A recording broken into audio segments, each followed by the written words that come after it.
Proverbios 30:15. La sanguijuela tiene dos hijas que dicen, dame, dame. Tres cosas hay que nunca se sacian. Aún la cuarta nunca dice, basta. Y bueno, vamos a comenzar aquí, perdón, en la meditación de estas palabras. Está un poco confuso la división de los textos porque pues en el pasaje anterior estaba hablando de las generaciones o de características de una generación que se está perdiendo, de lo cual hablamos el viernes pasado. Y luego menciona aquí una figura, una metáfora para enseñarnos cómo hay ese animal que resulta ser es como ah, un parásito, porque es como tal la sanguijuela. Es un animal que vive en los pantanos y en cierto tipo de aguas que cuando, por ejemplo, en los ríos o en los pantanos, un animal como los caballos o cualquier otro animal, las vacas, los bueyes, metían su cabeza para beber de esas fuentes, la sanguijuela se adhiere a la piel de los animales y básicamente está absorbiendo, está chupando la sangre de una persona. Son animales, pues hasta cierto punto se les llama parásitos porque viven de los organismos o de comer de otras personas, de otros seres humanos. Y bueno, se refiere a este animal, a este parásito, la sanguijuela, y a sus hijas que dicen, dame, dame. Es decir, está hablando de la constante demanda que tienen de recibir, de depender, de vivir de otros. Y bajo ese contexto, perdón, bajo ese contexto, nos da la referencia de cosas que nunca se sacian y aún la cuarta nunca dice basta. Era una manera poética de describir una lista que podía ser más extensa de lo que se mencionaba. Y es como cuando en Proverbios capítulo 6 menciona que hay 6 cosas que aborrece Jehová y aún 7 que abominan su alma. Está hablando de que se puede enlistar una cantidad o una cierta cantidad de objetos o de cosas, pero la lista puede extenderse todavía más allá que ello. Entonces, esa es la figura o la retórica que usa para dar estas listas que se mencionan aquí en el capítulo 30. Y aquí menciona 3 cosas que nunca se sacian, teniendo en mente la metáfora de la sanguijuela que tiene 2 hijas que dicen, dame, dame. Y aquí hay 3 elementos que dice que nunca se sacian, que nunca pueden dejar de tener suficiente o que nunca pueden bastarse en lo que están recibiendo. Y menciona 4 cosas. Por ejemplo, aquí menciona el Seol. Recuerde que el Seol es una palabra que describe en un sentido genérico el lugar de los muertos. Era utilizada indistintamente para hablar del sepulcro, pero también en un sentido espiritual el lugar donde iban los muertos más allá de pasar de este mundo. Tenemos una idea de cómo era el Seol, ¿verdad? Cuando Jesús menciona el seno de Abraham y el Hades en un mismo lugar, suponemos y tenemos suficiente argumentación para decir que el Seol, antes de que Cristo muriera en la cruz del Calvario, era donde iban todas las personas que morían, salvos y no salvos, y que había un lugar que dividía, o una cima, como lo menciona Abraham en el relato de Jesús, que dividía el seno de Abraham del Hades, que es el infierno. Y nosotros suponemos que a ese lugar se refiere cuando dice que el Seol no se sacia.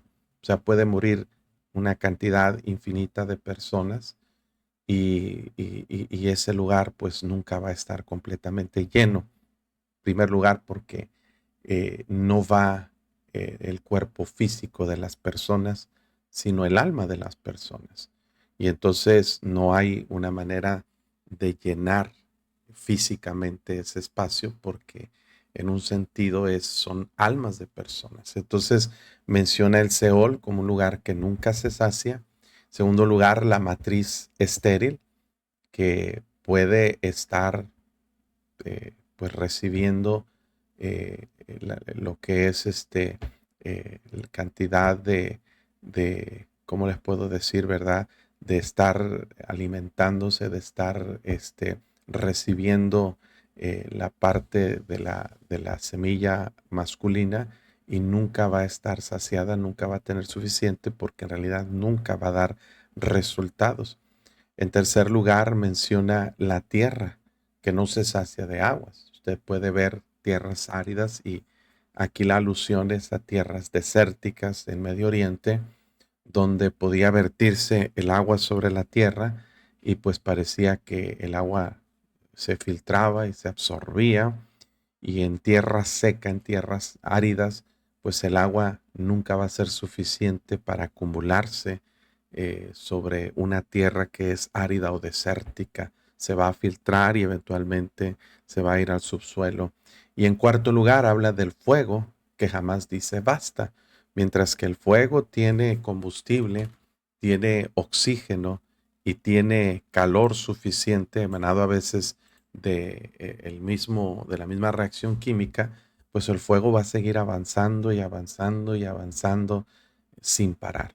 Entonces, el sentido poético de estos objetos, estas comparaciones que se nos hacen, es para enseñarnos simplemente cosas que no tienen límite, que no tienen algún tipo de, digamos, de decir es suficiente, de que sea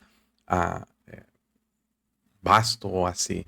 Y bueno, hermanos, esas son cuatro cosas. No contiene una aplicación práctica que se menciona en el mismo proverbio, que nosotros podemos decir hace una comparación, hace una antítesis, hace una metáfora, simplemente está hablando en un sentido poético, sabiduría como parte de una observación del entorno en el que está. El versículo 17 nos dice que el ojo que escarnece a su padre y menosprecia la enseñanza de su madre, aquí ya hay una aplicación o una enseñanza, inclusive aquí hay una maldición para aquellos hijos que faltan al mandamiento de honrar a su padre y a su madre. Escarnecer tiene que ver con burlarse, tiene que ver con menospreciar, tiene que ver con humillar al papá y a la mamá, y luego también dice que menosprecia la enseñanza de su madre. Una persona, hermanos, resultado de la generación anterior, probablemente los versículos anteriores se refieren, ¿verdad?, a los efectos de una generación perdida, de una generación que pues ha tenido las características que mencionamos en el viernes pasado, que hay generación que maldice a su padre y a su madre no bendice. Y luego dice, hay generación limpia en su propia opinión, si bien no se ha limpiado de su inmundicia, cuyos ojos son altivos y párpados están levantados en alto. Generación cuyos dientes son espadas y sus muelas cuchillos para devorar a los pobres de la tierra y a los menesterosos de entre los hombres. Muy probablemente estos versículos estén ligados a esa falta de misericordia y esa insaciabilidad de una generación que nunca tiene suficiente. Dice que tienen dientes como espada, muelas como cuchillos para devorar a los pobres de la tierra, y probablemente los siguientes versículos están comparando a esa generación, a ese tipo de personas que son crueles, que son abusivos, que son aprovechados, que son avariciosos, con la sanguijuela que tiene dos hijas que dicen dame, dame, porque también esa característica tiene, y luego lo compara con cosas que nunca se sacian y que nunca dicen basta. ¿Por qué, hermanos? Porque cuando personas están acostumbradas a tener todo lo que quieren, pues nunca van a tener suficiente, nunca van a estar contentos. ¿Por qué? Porque siempre van a estar queriendo más y más y más. Entonces lo compara con el Seol, con la matriz estéril, con la tierra que no se sacia de agua y el fuego que jamás dice basta. Muy probablemente hay una relación con ese versículo. Y para continuar, proclama una maldición contra este tipo de personas que se han degenerado, que se han desviado de los caminos de Dios. El ojo que escarnece a su padre menosprecia la enseñanza de su madre. Y luego da la sentencia aquí, dice, perdón, estamos más abajo, dice, los cuervos de la cañada lo saquen y lo devoren los hijos del águila. Está diciendo una advertencia, una maldición contra estas generaciones perdidas que piensan que se van a salir con la suya, que pueden escarnecer al padre, menospreciar la enseñanza de la madre. Y Agur dice, no, va a haber una sentencia. Y en un sentido poético está hablando de cosas terribles que le pueden pasar a una persona. Los cuervos de la cañada se decía que eran los animales más voraces por la falta de alimentos que tenían. Cuando llegaban a encontrar a una presa o a un cuerpo, una víctima que podrían ellos comerse, lo atacaban inmediatamente, lo devoraban sin dejar prácticamente nada. Y los hijos del águila, pues usted sabe, y si tal vez ha visto documentales, las águilas son animales muy voraces. Un águila tiene que cazar para alimentarse a sí misma, pero cuando tiene crías, va y obtiene de la víctima de su caza porciones de carne, de comida, las trae a los hijos del águila y esos polluelos devoran la carne de manera voraz. Entonces está diciendo, hermanos, que cuando una generación se pierde, la primera característica es menospreciar o maldecir a los padres, menospreciar la enseñanza, escarnecerlos. Dios dice va a haber castigo, va a haber consecuencias para ellos. Y contrario a lo que dice el mandamiento de honra a tu padre y a tu madre y da una promesa de larga vida, pues hermanos, también los años y la vida de las personas que no honran a su padre y a su madre van a ser acortados. Entonces el efecto es contrario.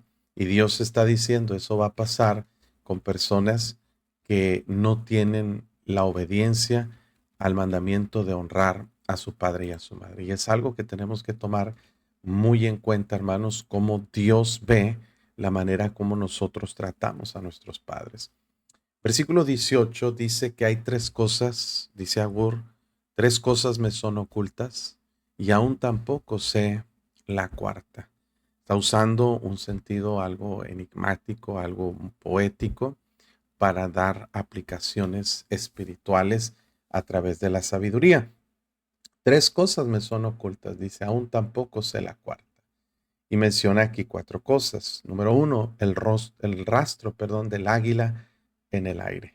Imagine usted un águila volando y usted no puede ver la trayectoria del vuelo del águila. Surca los aires, está volando a veces a mucha altura, mucha velocidad, pero usted no puede trazar la ruta que un águila ha seguido. ¿Por qué? Porque después que ha pasado, no queda una evidencia del paso del águila en el aire. El segundo es el rastro de la culebra sobre la peña. Usted puede saber y mirar el rastro de una culebra, de una serpiente, cuando anda sobre la arena, cuando anda sobre algún tipo de superficie en la que queda impregnada su huella, su manera de caminar o de andar o de arrastrarse.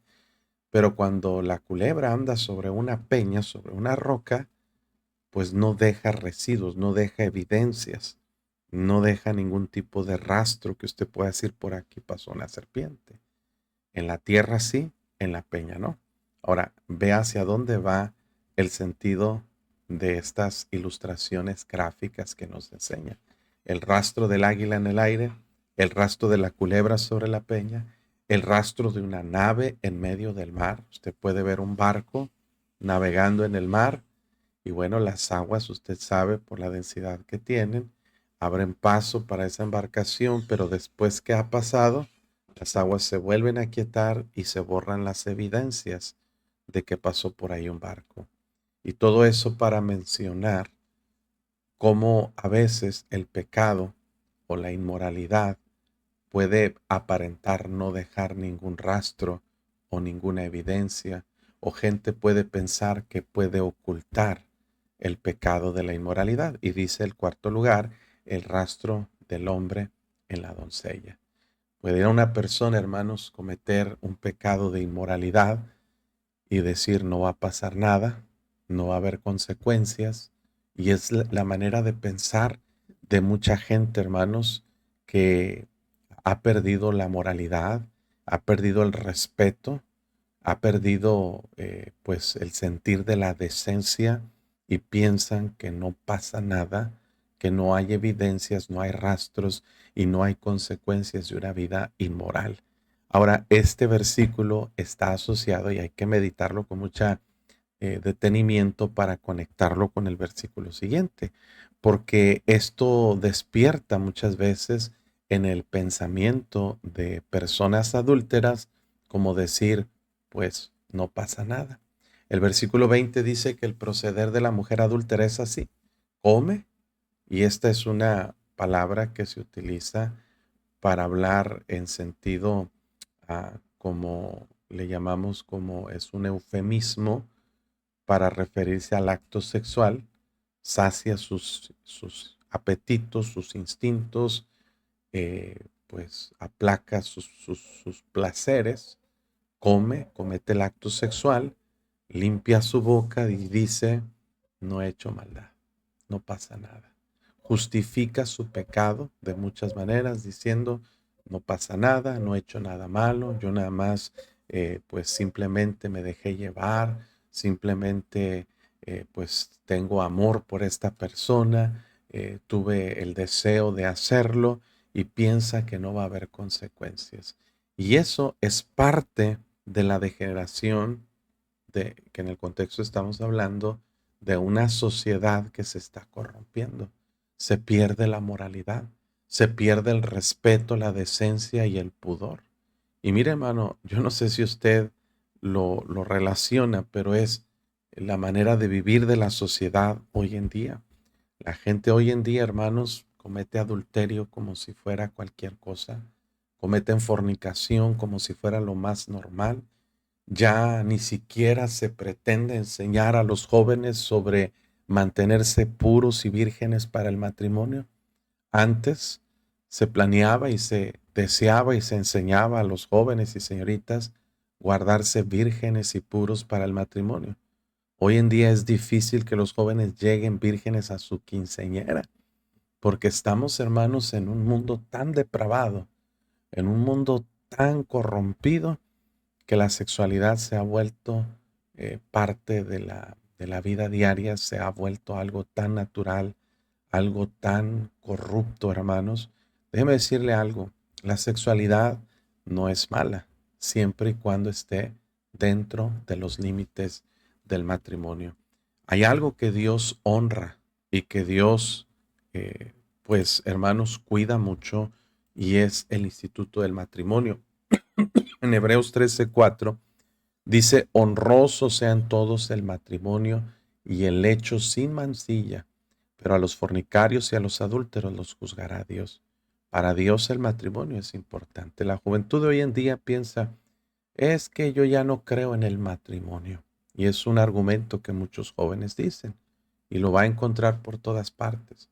Parejas inmorales viviendo en unión libre, porque déjeme decirle algo, si usted vive con una persona que no está casado con él o con ella, usted está viviendo en inmoralidad, usted está viviendo en pecado.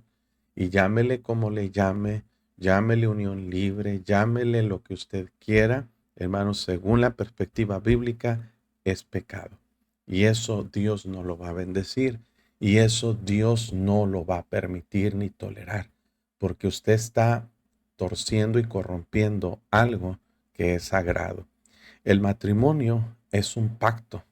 No es un acuerdo legal solamente, es un pacto entre dos personas que acuerdan delante de Dios, delante de sí mismos, de la sociedad y del gobierno mismo, como testigos de que están comprometiéndose a una unión que es sagrada y que ese compromiso lo van a hacer hasta la muerte.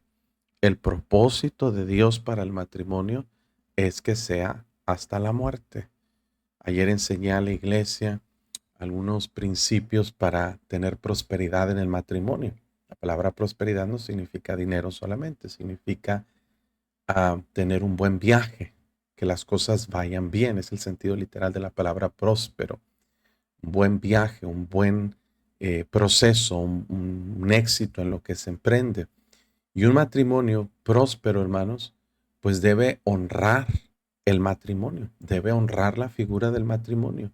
Honrosos sean todos el matrimonio. No solamente es un pacto, pero el matrimonio también es un símbolo. Y el símbolo que representa es la unión entre Cristo y la iglesia. En el Antiguo Testamento se identifica la relación entre Dios y el pueblo de Israel, Dios el Padre y el pueblo de Israel, como un esposo y una esposa. En el Nuevo Testamento se identifica la relación entre Cristo y la iglesia como un matrimonio, como Cristo el novio, la iglesia la novia, y que Cristo amó a la iglesia y se entregó a sí mismo por ella. Nos habla de las bodas del Cordero que se llevarán a cabo posterior a la gran tribulación y nos enseña, hermanos, cómo Dios honra esta figura del matrimonio. Y es algo que exige que nosotros respetemos. Cualquier relación sexual fuera del matrimonio es pecado. Cualquier relación sexual fuera de lo natural y establecido por Dios es pecado. Así es de que, hermanos, no podemos justificar la inmoralidad con modernidad, con mentalidades progresistas, con ideologías o filosofías huecas y sutiles que tratan de desviarnos de los caminos de Dios. El proceder de una mujer adúltera es así: come, limpia su boca y dice, no he hecho nada. No tiene nada de malo. Que dos jóvenes eh, vivan en fornicación no tiene nada de malo, dice el mundo. Pero Dios dice diferente.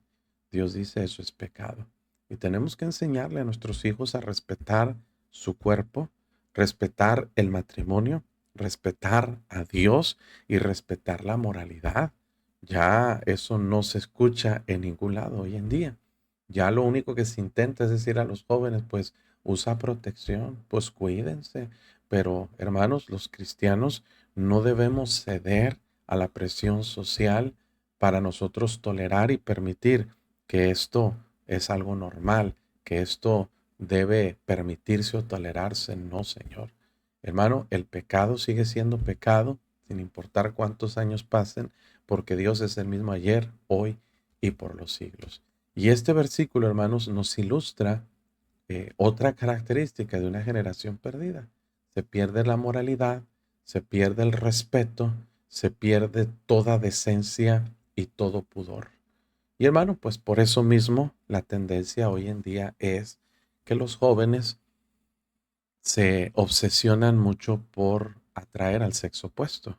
Entonces se visten de maneras inapropiadas, exhibiendo sus cuerpos. Hoy en día las señoritas, los jóvenes, ya no tienen ningún tipo de decencia por cuidar, por proteger, por cubrir su cuerpo, porque lo que quieren es despertar pasiones en otras personas. Y habrá quien se ría de todo esto que estamos diciendo. Y bueno, síganse riendo. Pero déjeme decirle algo, para Dios esto es algo serio y esto es algo importante. Pasa a otra sección, hermanos, aquí el proverbio, donde menciona otra lista de 3 y 4 cosas. Por 3 cosas se alborota la tierra y la cuarta ella no puede sufrir.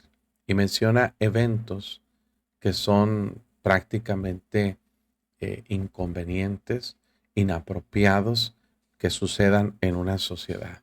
¿Cuáles son estos eventos? Bueno, por el siervo cuando reina. Y bueno, esto no se refiere o aludiendo a excepciones que hay, como por ejemplo el caso de José, que era un siervo, era un esclavo, pero obviamente no era la posición que le correspondía. Estaba ahí de manera injusta. Fue un prisionero acusado injustamente. Esa es la excepción. Es una excepción muy notable que Dios se encargó de cambiar. Pero por lo general no es apropiado que llegue al reino una persona que ha nacido, crecido y sido criado como un siervo, como un esclavo, porque no ha tenido la educación, el entrenamiento ni la capacidad para dirigir. Obviamente no va a poder guiar un reino. Entonces, esto va a producir un escándalo y más que un escándalo, una catástrofe. Eso es la primera cosa que dice que cuando suceda, se alborota la tierra y la cuarta no puede sufrir. Un siervo cuando reina. Número dos, dice un necio cuando se sacia de pan. ¿Por qué, hermano? Porque el necio, como dice Proverbios 1:32, que la prosperidad de los necios los echará a perder, el desvío de los ignorantes los matará y la prosperidad de los necios los echará a perder. Cuando un necio le va bien y está saciado de pan y tiene abundancia, es algo trágico. ¿Por qué? Porque dice, mira, yo no necesito a Dios, no necesito su palabra, no necesito sabiduría, a mí me va bien como vivo y eso va a justificar su estilo de vida, va a justificar su necedad y nunca va a cambiar. Ahora, ese es el propósito de Satanás. Por eso Satanás se encarga de saciar de pan a los necios. Satanás se encarga de prosperar a los necios porque la prosperidad de los necios los echará a perder. Hay mucha gente, hermanos, que es arrogante, que es necia, tenemos un montón de gente hoy en día que les llaman, ¿verdad? Esos alucines, que se creen la gran cosa, que se obsesionan mucho por las apariencias, que quieren tener dinero a cualquier precio, aún quebrantando la ley, y ellos piensan y justifican que su estilo de vida les ha dado éxito, según la perspectiva de ellas, y argumentan y defienden y nunca van a cambiar. ¿Por qué? Una persona que piensa que su camino está bien, que es sabio en su propia opinión, una persona que piensa que está bien, nunca va a cambiar de rumbo o dirección. La clave para poder nosotros volver a Dios, en primer lugar, es el arrepentimiento, es entender que estamos mal y que necesitamos de Dios. Pero una persona necia que está saciada de pan nunca va a creer que está mal, nunca va a creer que necesita cambiar su vida y por eso traerá tragedia a la sociedad. Número tres, la mujer odiada cuando se casa. Fíjese aquí, la mujer odiada cuando se casa. Es decir, una mujer que parecía que no tenía futuro, que no tenía ninguna esperanza, que a lo mejor su apariencia no es la óptima, sus condiciones, su carácter, por muchas razones, una mujer que es odiada llega y se casa. Para otras es como que, ¿cómo puede suceder eso?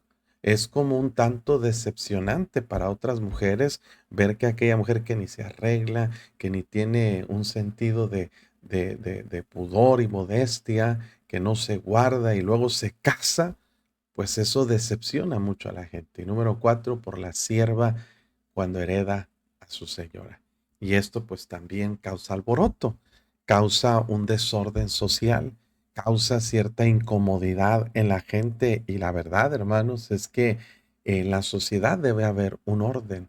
Y ese orden, hermanos, pues nos enseña algún sentir de la justicia, algún sentir, hermano, de que hay las cosas llegan a acomodarse y ponerse en su lugar.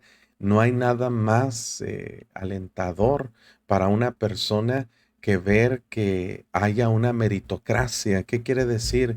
Que alguien que llega al reinado, al gobierno, a una posición importante, es porque se ha esforzado, porque ha trabajado, se ha preparado, porque ha pagado un precio y ha llegado a donde está. Y eso es lo que la sociedad debe funcionar de esa manera. Pero cuando las generaciones se corrompen, no solo se corrompe la conducta, pero se desequilibra en un cierto modo, hermanos, el balance social y es cuando también vemos que la gente empieza a admirar a personas que no tienen ningún potencial. Entonces quiero que relacione que una generación perdida no solamente va a cambiar su conducta, pero va a cambiar su percepción de las cosas. Hoy en día los héroes que aclama la gente y que idolatran y que aman son personas que no tienen ninguna preparación, ninguna capacidad, ningún talento. Simplemente tú los observas, digamos, personas que trascienden en redes sociales, que hoy es el medio de difusión más efectivo y personas que hacen y dicen barbaridades son las que tienen más popularidad, son las que tienen más influencia sobre la gente y es en algún tipo de medida la aplicación de este texto cuando el siervo reina, alguien tonto que se vuelve un influencer y se vuelve pues el modelo a seguir de nuestros hijos. El necio se sacia de pan, el narcotraficante, el ladrón. Entonces, el desequilibrio en la conducta de una generación produce un desbalance social en todos los grados. Una mujer odiada que se casa y una sierva que hereda a su señora. Note todos los resultados. Hay una relación entre una generación que se va deformando, cambia las conductas, cambia la mentalidad y cambia el equilibrio de la sociedad. ¿Por qué hay tanta injusticia hoy en día? Tanto desbalance en la sociedad es motivo de generaciones que se han corrompido y que se han pervertido. Brinca a otra cosa donde hay sabiduría. Recuerda, hermanos, que al entendido la sabiduría le es fácil. Y Agur, el escritor de estas palabras de sabiduría, llama la atención a cómo podemos recibir sabiduría de las cosas más pequeñas de la tierra. Y las mismas dice son más sabias que los sabios. Una persona que es sabia, según la enseñanza de Proverbios, va a poder adquirir más sabiduría. Y la sabiduría está disponible en todos lados. Recuerda que en el capítulo 1 dice que la sabiduría alza su voz en las plazas, en las calles y en las principales calles hace oír su voz, grita y dice a los necios, hey, aquí estoy. Es decir, hermanos, que cuando tenemos la actitud de buscar sabiduría de Dios, la podemos encontrar en cualquier lugar. ¿Por qué? Porque no cambia el escenario, simplemente cambia la percepción, el entendimiento. Una persona entendida está buscando la sabiduría en todos lados y Dios permite a esa persona encontrar sabiduría en las partes más increíbles, en las partes, por ejemplo, aún en las cosas que son más pequeñas y que tienen sabiduría. Y aquí nos da una evidencia, una prueba de lugares donde podemos encontrar sabiduría. Por ejemplo, nos habla de las hormigas. Mucho en la Biblia se habla de las hormigas. En Proverbios capítulo 6, Salomón le da instrucciones al perezoso para mirar a la hormiga, pero nos da una enseñanza a la hormiga. Pueblo que no es fuerte, tú pasas y pisas un hormiguero y prácticamente los destruyes. Pero esos pequeños animalitos tienen una lección grande para darnos y es la previsión. Preparan en el verano su comida. Es decir, no están esperanzados pues a ver qué pasa, a ver qué viene. No, ellos tienen una planeación y esa planeación la llevan a cabo. Saben por instinto que no siempre va a haber calor, que no siempre va a haber vegetación y en los climas, cualesquiera que haya, yo creo que uno de los animales que más prolíficos hay en la tierra son las hormigas. ¿Por qué? Porque la subsistencia de su especie se debe a la sabiduría que tienen. Hace unos días observé un video donde científicos trataron de encontrarle, pues de estudiar lo que era la composición de un hormiguero.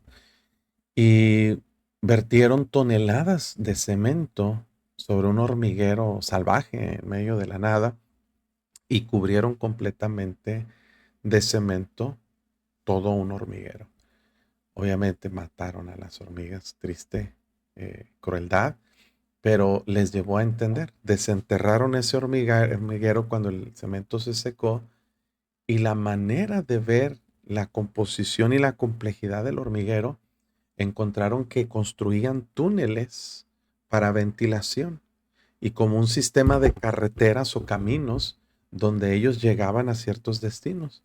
Ponían compartimientos, bodegas, podían lugares de almacenaje y hasta jardines de cultivo de hongos para preparar su comida. Increíble, hermanos, pero la complejidad podía ser equiparable a una ciudad humana. Las hormigas tienen mucha inteligencia, aunque son muy pequeñas, tienen mucho que enseñarnos. Porque hoy en día, hermanos, la mayoría de la gente que vive al día no piensa para nada, hermanos, en que las cosas podrían cambiar en cualquier momento. No piensan para nada, hermanos, se endeudan, compran cosas de manera compulsiva y no preparan nada para el futuro. Ahora, yo sé que la Biblia dice no te jactes del día de mañana. También la Biblia dice que no nos afanemos por el día de mañana, pero una cosa es estar afanados y otra cosa es estar preparados, porque la sabiduría nos lleva a pensar que si yo recibo hoy un dinero extra, no tengo necesidad de gastármelo inmediatamente. Debo tener por ahí un colchoncito, debo tener por ahí, decimos aquí, un guardadito para cualquier emergencia, para cualquier situación o contingencia que pudiera ocurrir. Si se me descompone el carro, si tengo un presupuesto, hermanos, para mis finanzas. Y bueno, qué bueno que mencionemos este tema porque las finanzas son un asunto importante para la vida cristiana. Tenemos que aprender cómo controlar y manejar las finanzas. Y las hormigas nos dan enseñanza. Número uno, de trabajo. Número dos, de previsión. Número 3 de ahorro. A propósito, mañana creo que me van a tener listos ya más copias del libro del barbecho de los pobres. Si usted no ha comprado el libro, hermano, mándeme un mensaje de texto ahí por WhatsApp y con mucho gusto puedo hacerle llegar un libro. Recuerde, van a seguir al mismo precio. Costaron más caro imprimirlos, pero me han estado pidiendo libros que lleve a lugares donde de repente voy a predicar o algo y ya no teníamos. Es que tuvimos que imprimir más libros. Gracias a Dios, alguien nos ayudó a financiar esta reimpresión de libros, pero tenemos que ayudar a costear este proyecto. Entonces, si usted le ha sido bendición y lo ha leído, compre uno para regalar. Y si usted no lo tiene, consígase este libro, El barbecho de los pobres. Proverbios tiene mucha sabiduría en cuanto a las finanzas. También otro elemento pequeño son los conejos, que nos dan sabiduría. Es un pueblo, dice, nada esforzado, es decir, no tienen muchas habilidades, no tienen mucha fuerza, mucha capacidad de defensa, pero tienen una virtud que podemos aprender de ellos, que ponen su casa en la piedra. Y esto es muy astuto de parte de ellos, porque usan sus debilidades como fortalezas. Es decir, yo no me puedo defender, yo no puedo atacar o defenderme de un ataque de un depredador, pero sí puedo tener la suficiente virtud y la suficiente inteligencia de poner en mi madriguera un buen refugio donde esconderme para no pegarle al valiente, pero poder salvaguardar mi vida y la de mis crías. Los conejos, hermanos, son animales muy inteligentes porque no tienen fuerza para enfrentar a un depredador, pero tienen sabiduría para saber dónde esconderse. Y es algo que nosotros debemos aprender, porque hermanos, a veces nosotros nos sentimos muy autosuficientes y muy valientes para enfrentar el mundo, para enfrentar el pecado, para enfrentar las luchas, pero no nos damos cuenta que hay un adversario que como león rugiente anda alrededor buscando a quien devorar y es Satanás. Satanás puede destruirnos con mucha facilidad. Satanás puede vencernos con mucha sencilleza, pero hay una roca donde usted y yo podemos escondernos. Y esa roca es Jesucristo. Él es la roca donde podemos estar seguros. Él es el refugio donde podemos estar bien protegidos. El problema con mucha gente, hermanos, es que no saben ampararse al refugio de Dios, que tratan de vivir una vida sin Dios, se alejan de Dios, se alejan de su refugio y cuando el enemigo los encuentra, hermanos, no tienen oportunidad de regresar y de ampararse bajo la sombra del Altísimo. Los conejos nos dan una gran enseñanza. Dios dice que Él es nuestra roca, que Él es nuestro alto refugio, que Él es, hermano, y hay muchos, muchos salmos que usan David le encantaba esa figura o esa metáfora para describir lo que Dios era para él, hermano, lo que Dios era para él. Mire, por ejemplo, Deuteronomio 33, 17, no fue David, pero dice Moisés, el eterno Dios es tu refugio y acá abajo los brazos eternos.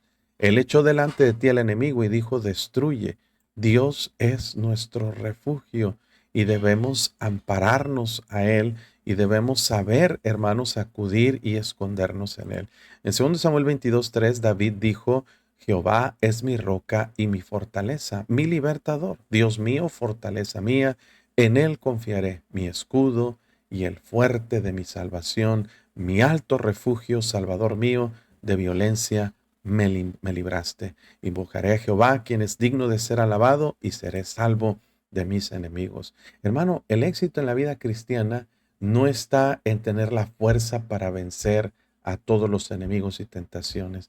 Está en saber ampararnos. Primero, escoger nuestras batallas y segundo, poder ampararnos y refugiarnos en Dios. Mire más adelante en los salmos. Me encantan los salmos porque mucho usan esta figura. Salmo 18:2. Jehová, roca mía, castillo mío y mi libertador, Dios mío, fortaleza mía, en él confiaré, mi escudo y la fuerza de mi salvación, mi alto refugio. Qué tremendo, ¿verdad? Mire, Salmo 28:8. Jehová es la fortaleza de su pueblo y el refugio salvador de su ungido. Fíjese. Salmo 31:4. Sácame de la red que han escondido para mí, porque tú eres mi refugio. Salmo 32:7. Tú eres mi refugio. Me guardarás de la angustia. Con cánticos de liberación me rodearás. Sela. Qué tremendo, hermanos. Y podemos encontrar muchísimas referencias. Salmo 46:7. Jehová de los ejércitos está con nosotros. Nuestro refugio es el Dios de Jacob. Sela. Versículo 11. Mire.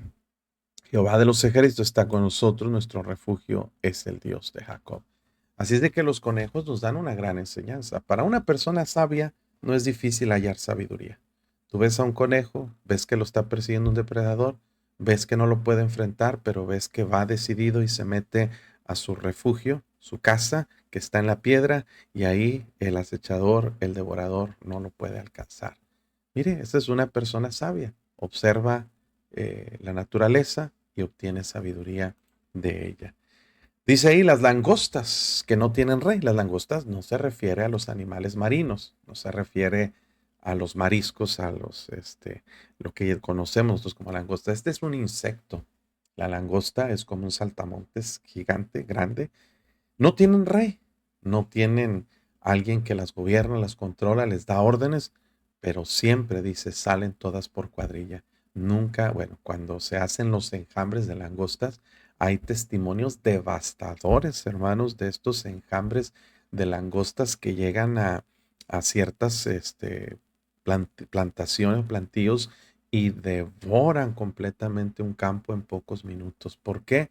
Porque saben trabajar en equipo, saben trabajar unidos, saben que su supervivencia va a consistir en agarrar, estar unidas y atacar completamente unidas juntas. ¿Por qué? Porque una sola langosta puede ser devorada rápidamente por cualquier animal, pero cuando están todas juntas causan muchos estragos, causan mucho temor. ¿Por qué, hermanos? Porque saben trabajar unidos. Y esto es algo que necesitamos aprender el pueblo de Dios. Una de las cosas que Satanás ha hecho y de las estrategias militares es divide y vencerá. Divide y vencerás. Y es lo que Satanás tiene como estrategia. Una de las principales estrategias del diablo es dividir al pueblo de Dios. Hacernos vivir como langostas aisladas. Una langosta por sí misma, hermanos, un saltamontes, llega a un campo y no hace nada. No tiene ningún impacto, no tiene ninguna diferencia, es ignorada, es completamente inofensiva y mire, no hace ningún efecto. Pero todas juntas pueden devorar una plantación completa y no hay quien las detenga, no hay quien las pueda parar. Y bueno, esa es una lección para nosotros como creyentes, porque a veces nos sentimos tan independientes de los independientes de los independientes que nos volvemos una pequeña langosta en un campo o en una plantación grande. No podemos abarcar absolutamente nada ni impactar de ninguna manera. Sin embargo, si aprendiéramos a trabajar en equipo, a quitar nuestras diferencias, caprichos y celos, hermano, aprenderíamos a impactar el mundo con el Evangelio. ¿Sabe usted que durante la gran tribulación La Biblia menciona que habrá 144,000 judíos que predicarán el Evangelio en todo el mundo. Es bien interesante, hermanos, porque en 7 años ellos van a alcanzar todo el mundo con el Evangelio. 144,000 judíos. Yo hice la cuenta. Si 144,000 judíos que van a evangelizar, cada uno de ellos se pone la meta de testificar, de evangelizar, de dar el Evangelio a 10 personas, cada día 10 personas, en 7 años, hermanos, pueden alcanzar 4,000,000,000 de personas con el Evangelio. 144,000, 10 personas diarias, fácil, alcanzan 4,000,000,000 de personas en 7 años. Esto es algo sorprendente porque, hermanos, realmente es algo que nosotros no alcanzamos a comprender, pero así sucede. Fíjese, en la gran tribulación menciona en el capítulo 6 que una cuarta parte de la población del mundo va a morir por medio de los jinetes del Apocalipsis, de las plagas que van a venir por los 7 sellos. Y considero yo, y esto es una opinión personal, que en el arrebatamiento, al menos una cuarta parte de la población del mundo pudiera ser arrebatada y llevada al cielo. Entonces, eso disminuiría la población del mundo a un 50%, o sea, un 25% en el arrebatamiento y otro 25% en las plagas, ¿verdad? Del Apocalipsis. Entonces, pues los 144,000 testigos evangelizarán a todo el mundo. Si considerando que hoy la población es de 8,000,000,000 de personas, pues van a alcanzar al mundo porque van a trabajar unidos. Entonces, alcanzar el mundo con el Evangelio es factible, es posible, pero no lo hemos hecho en 2000 años. ¿Sabe por qué? Porque no hemos trabajado en equipo. Queremos cada quien extender nuestro imperio, nuestro reino, nuestro nombre, nuestra denominación, y no nos enfocamos a trabajar por la causa de Cristo. Nos enseña unidad. Versículo 28, las arañas. En cuarto lugar, las arañas. Que atrapas con la mano, dice, tú le agarras la araña, la atrapas, la matas, pero esa arañita tan insignificante y tan pequeña es capaz de llegar a los lugares que una persona normalmente no podría llegar. Está en los palacios del rey. Deme un segundito, por favor. Permítame.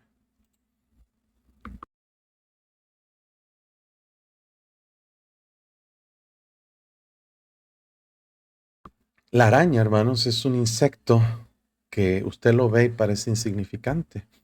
Puede estar en los lugares más comunes, pero puede estar en los lugares más lujosos, los palacios del rey.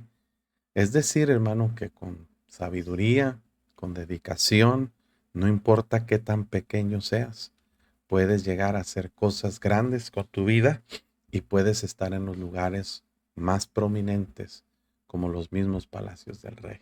Es decir, no hay límites a lo que Dios puede hacer con nosotros si nosotros aprendemos a ser diligentes, a ser sabios, a ser perseverantes. Buena sabiduría en cosas pequeñas. Entonces, el libro de Proverbios es un libro, hermanos, que nos enseña sabiduría. Primero, a desearla. Primero, a entender la importancia de ella, los beneficios. Después, contrastarlo con la necedad y otras cuestiones o características de un necio. Y luego nos enseña cómo obtenerla. Y mire, cuando una persona es entendida y busca sabiduría, la puede hallar en los lugares más simples, más pequeños. Otra lista de cosas con las cuales vamos a terminar el capítulo del día de hoy. 3 cosas hay de hermoso andar y aún la cuarta pasea muy bien. Y nos da otra lista de animales o características, bueno, de circunstancias o cosas que tienen una presencia muy notable. Por ejemplo, el león, fuerte entre todos los animales, que no vuelve atrás por nada. El león es usado en la Biblia como una figura de fortaleza, como una figura muy, muy imponente. ¿Por qué? Porque el león, por ejemplo, es una distinción con la que se menciona o con la que se conoce al Señor Jesucristo como el león de la tribu de Judá. También el león pues lo puede comparar en un sentido negativo con Satanás, como león rugiente anda alrededor buscando a quien devorar. Entonces no tiene una, una denotación exclusiva el concepto de la figura del león, pero implica fortaleza, implica presencia. Y una de las características del león es que es fuerte entre todos los animales y que no vuelve atrás por nada. Se le denomina león de la selva, aunque en la selva sabemos que no hay leones, pero el león, hermano, es un animal que es capaz de enfrentar a cualquier otro animal. Yo he visto videos donde leones se enfrentan a elefantes, a jirafas, a rinocerontes, a hipopótamos. ¿Por qué, hermano? Porque no le tienen miedo a nada. Son animales que no se echan para atrás, que se enfrentan a lo que sea y aún arriesgan y exponen su propia vida. ¿Por qué? Porque son valientes, decididos y son esforzados y no se acobardan por nada. Es una distinción que debemos aprender. El cristiano, como hijo de Dios, no debe retroceder por nada. Dice Hebreos capítulo 10 que nosotros no somos de los que retroceden para perdición, sino de los que tienen fe para la preservación del alma. Porque dice, hermano, el justo por la fe vivirá, dice, y si retrocediere, no agradará a mi alma. Una de las cosas que Dios no quiere que nosotros hagamos es retroceder. Si nosotros hemos tomado el rumbo de la vida cristiana, no debemos echarnos para atrás. ¿Por qué, hermano? Porque retroceder es falta de fe. Retroceder es, hermanos, abandonar nuestra fe. Por eso dice la Biblia en Jeremías que Dios se enojó contra el pueblo porque fueron para atrás y no para adelante. En la vida cristiana, hermanos, debe ser hacia el frente, hacia atrás ni para agarrar vuelo. El cristiano debe estar firme y constante, como dice Pablo, creciendo en la obra de Dios, siempre sabiendo que nuestro trabajo en el Señor no es en vano. Algo que podemos aprender de León es a no retroceder. Vienen problemas, sigue adelante. Vienen desánimos, sigue adelante. Vienen dificultades, sigue adelante. ¿Por qué, hermano? Porque el Señor va con nosotros. El Señor es nuestro capitán y no debemos retroceder para nada. Se cuenta la historia de un ejército que estaba en una batalla y el ejército empezó a perder la guerra, empezó a perder la batalla. Y el capitán del ejército le dijo al que estaba con él, que tenía la trompeta que daba instrucciones al ejército, toca retirada, toca la retirada. Y este hombre se quedó impactado porque no sabía cómo tocar la retirada. Y tocó con la trompeta una señal de avanzar. Y tocó la instrucción, ya sabe usted, el toquido de la trompeta, y el ejército oyó, avancen. Y el ejército pensó, vamos ganando, vamos a avanzar. Y con más fuerza lucharon y lucharon y lucharon. Veía el capitán del ejército que cada vez más soldados morían y le dice, toca la retirada, hay que irnos. El soldado confundido volvió a tocar lo que sabía, avancen. Y el ejército siguió peleando con más ánimo. En poco tiempo el ánimo del ejército hizo, hermanos, que los enemigos que iban ganando la batalla quedaran confundidos. En lugar de retirarse, le están echando más ganas, están más animados y más furiosos. El ejército que iba ganando se empezó a retroceder y a ir, y el ejército que iba perdiendo los empezó a perseguir y los derrotó. Al final de la batalla, el capitán viene con su soldado y le dice, ¿por qué no tocaste la retirada? Y el soldado dijo, nunca me enseñaste cómo tocar retirada. No me enseñaste cómo decirle al ejército regresar. Y eso les dio la victoria. Ahora, es una historia bélica, pero funciona para la vida espiritual.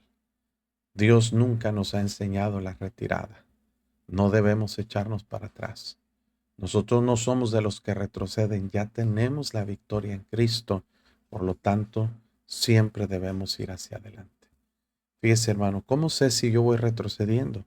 Si usted en su vida puede recordar un momento en el pasado en el que usted llegó a ser mejor cristiano de lo que es ahora, es una señal de que usted está retrocediendo. Cuidado, porque usted va para atrás y no va para adelante. En segundo lugar, el ceñido de lomos es la imagen de un soldado o de un hombre que se amarra sus vestiduras a la cintura con el propósito de pelear. Eso impone a cualquier persona. El macho cabrío, está hablando de ese, ese, ese, esa cabra montés, el macho cabrío, que pues se ha visto en postales, ¿verdad? Como un animal erguido, como un animal valiente, arrojado. Y dice, y el rey, siempre el rey tiene cierto perfil, cierta característica, cierta investidura a quien dice nadie resiste. Entonces nos está señalando cómo el cristiano debe aprender a enfrentar la vida con mucha dedicación, con mucho esfuerzo a seguir adelante, cómo enfrentarnos a cada circunstancia y saber, hermano, que con Dios tenemos esa victoria. Note, hermanos, el león es fuerte entre todos los animales. Ceñido de lomos, pues parte de la armadura del creyente dice, ceñidos vuestros lomos con la verdad.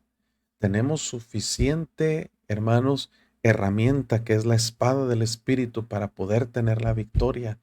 El macho cabrío, sin espiritualizar la escritura, a veces es comparado, ejemplificado o tipificado con el Señor Jesucristo, y el Rey que va por nosotros por delante es un argumento, hermanos, para entender que no hay por qué retroceder. Me gusta esta aplicación en este versículo. Y terminamos el capítulo, hermanos, con este consejo que se nos da. Si neciamente has procurado enaltecerte, o si has pensado hacer mal, pon dedo sobre tu boca. Está diciendo, retrocede, desiste. En esto sí debes retroceder. ¿En qué? En las intenciones y planes que tienes para hacer algo malo. Si has pensado alejarte de los caminos de Dios, no lo hagas. ¿Has pensado dejar la iglesia? No lo hagas.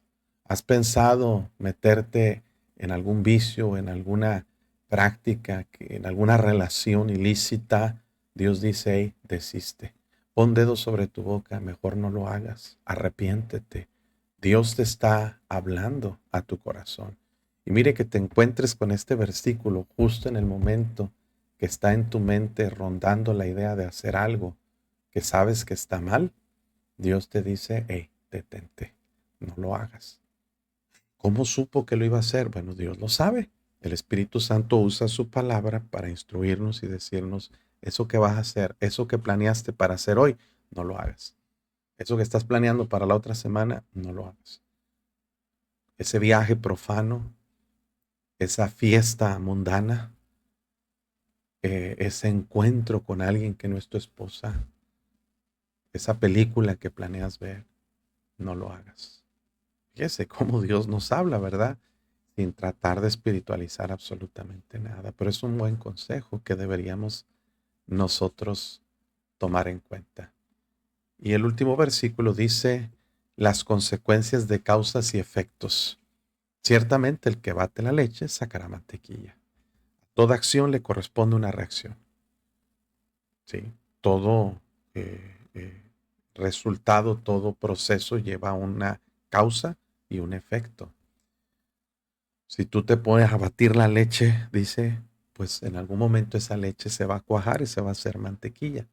Si tú sigues perseverando en pensamientos y prácticas que piensas que no van a tener consecuencia, tarde o temprano van a producir un resultado. El que recio se suena las narices sacará sangre y el que provoca la ira causará contienda. Hay una ley de Murphy que dice, todo lo que tiene posibilidades de fallar, tarde o temprano va a fallar. Es decir, no le sigas buscando tres pies al gato. Sigues practicando cosas, sigues haciendo cosas que no debes hacer. Bueno, dice la Biblia, sabed que vuestro pecado os alcanzará. Va a haber consecuencias. Solamente es cuestión de tiempo, solamente es cuestión de que colmes la paciencia de Dios, solamente es cuestión de que enfrentes la consecuencia, las causas del efecto que tú estás provocando, que coseches la semilla que tú estás sembrando. Así es de que este proverbio, hermanos, tiene mucha sabiduría. Hay que analizarla, hay que meditarla, hay que procesarla y aplicarla a nuestro corazón. Bueno, pues hasta aquí vamos a llegar con la meditación del día de hoy por razón del tiempo. Podríamos hablar mucho más sobre el respecto, pero hasta aquí vamos a llegar.